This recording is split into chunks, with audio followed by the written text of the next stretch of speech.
ફ્લૂના રોગે ભરડો લીધો છે તેવા સમયે રાજ્યમાં ધોરણ 10 અને 12ના વિદ્યાર્થીઓની બોર્ડની પરીક્ષા યોજાવાની છે।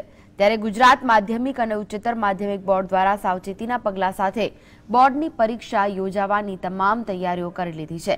વિદ્યાર્થીઓને સ્વાઇન ફ્લૂથી બચાવવા માટે હોલ ટિકિટની સાથે ઉકાળો અને હોમિયોપેથી દવા પણ આપવામાં આવશે।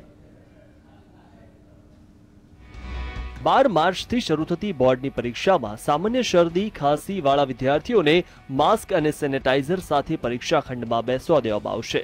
પરીક્ષા માટે બુધવારથી હોલ ટિકિટનું વેચાણ કરવામાં આવશે અને હોલ ટિકિટની સાથે વિદ્યાર્થીઓમાં રોગ પ્રતિકારક શક્તિ વધે તે માટે આયુર્વેદિક ઉકાળો અને હોમિયોપેથિક દવા આપવામાં આવશે। આ સિવાય બોર્ડ દ્વારા સ્વસ્થ અસ્વસ્થ તમામ વિદ્યાર્થીઓને મીઠાના કોગળા કરવાની અપીલ પણ કરવામાં આવી છે, જેથી સ્વાઇન ફ્લૂથી બચી શકાય। હોલ ટિકિટનું વિતરણ થાય ત્યારે વિદ્યાર્થીઓની રોગ પ્રતિકારક શક્તિ વિકસે વધે એટલા માટે જે આપણા આયુર્વેદિક જ્ઞાન છે એનો ઉપયોગ કરી આયુર્વેદિક ઉકાળો વિદ્યાર્થીઓને કાલે સ્કૂલ પર જ પાવા માટે કોશિશ કરીશું। પછી હોમિયોપેથિક દવાઓ પણ કેટલીક આના માટે સ્પેશિયલ વિકસાવી છે, એનો પણ ત્યાં જ સ્થળ પર જ આપવાની કોશિશ કરશું અમે। પ્લસ પેમ્ફલેટ આને ગાઈડલાઇન્સ માટે કે શું કરવું શું ન કરવું એવું પેમ્ફલેટ પણ આરોગ્ય વિભાગે તૈયાર કર્યું છે, તો આરોગ્ય વિભાગની મદદ સાથે આનું વિતરણ કરવાનું પણ અમે કોશિશ કરવાના છીએ।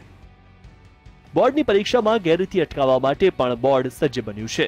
આ વખતે કુલ 1363 કેન્દ્રો પર પરીક્ષા યોજાનાર છે, જેમાં 18,83,184 વિદ્યાર્થીઓ માટે 5008 બિલ્ડિંગના 59,396 વર્ગખંડની વ્યવસ્થા કરવામાં આવી છે।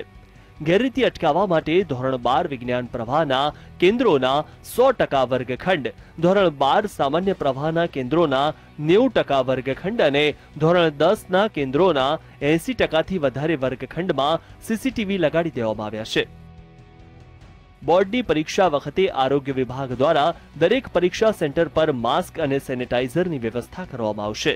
જે વિદ્યાર્થીઓને ફ્લૂના લક્ષણો જણાશે તેમણે તથા શિક્ષકોએ પરીક્ષા વખતે ફરજિયાત માસ્ક પહેરવાનો રહેશે।